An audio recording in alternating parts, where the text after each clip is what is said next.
বর্তমানে তুমুল সমালোচিত সাকিব মেজাজ হারিয়ে ওইভাবে বল ছুড়ে মেরেছেন ঠিকই, তবে এনে দিয়েছেন পাকিস্তানের মাটিতে এমন ঐতিহাসিক এক জয়ের উপলক্ষ।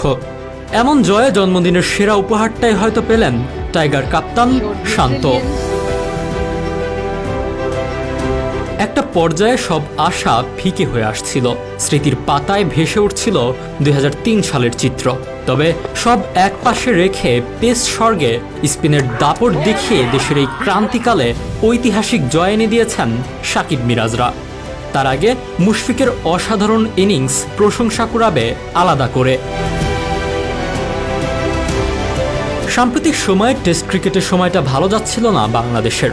এছাড়া রাজনৈতিক পট পরিবর্তন ও সাম্প্রতিক বন্যায় কাবু বাংলাদেশ।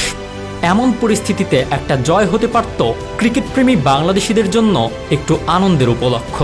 সেই উপলক্ষটা সমর্থকদের এনে দিয়েছেন বাংলাদেশি ক্রিকেটাররা।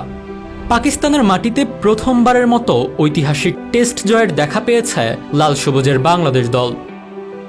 পাকিস্তানকে দ্বিতীয় ইনিংসে 146 রানে অল আউট করে দিয়ে মাত্র 30 রানের লক্ষ্যে ব্যাট করতে নামে বাংলাদেশ, যা 10 উইকেট হাতে রেখেই টপকে যায় নাজমুল হোসেন শান্তর দল।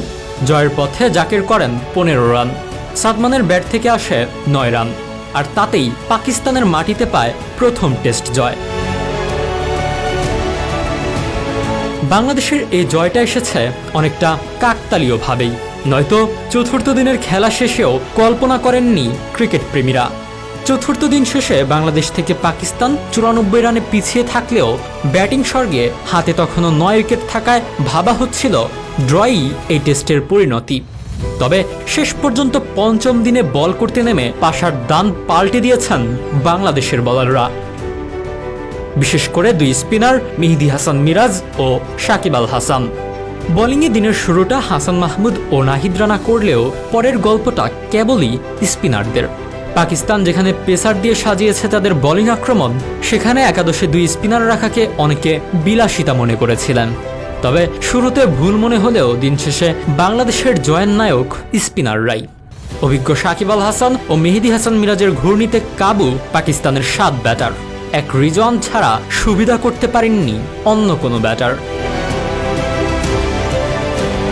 চতুর্থ দিনে 23 রানে ব্যাট করতে নেমে 64 রানে 4 উইকেট হারালেও পাকিস্তানকে টানছিলেন রিজওয়ান।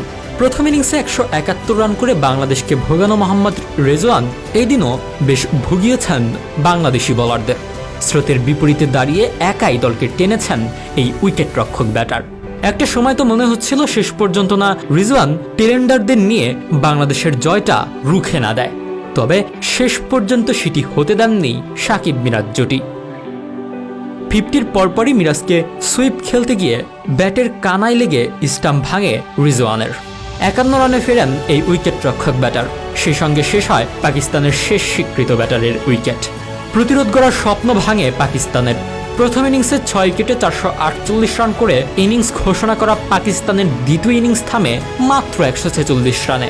বাংলাদেশের সামনে টার্গেট দাঁড়ায় 30 রানের, যা কোনো উইকেট না হারিয়েই টপকে যায় বাংলাদেশ। বাংলাদেশের জয়ের মূলত ভিত গড়ে দিয়েছেন মুশফিকুর রহিম। প্রথম ইনিংসে 191 রানের অনবদ্য এক ইনিংস খেলেন মুশি। তাকে সঙ্গ দিয়েছেন লিটন দাস ও মেহেদী হাসান মিরাজ।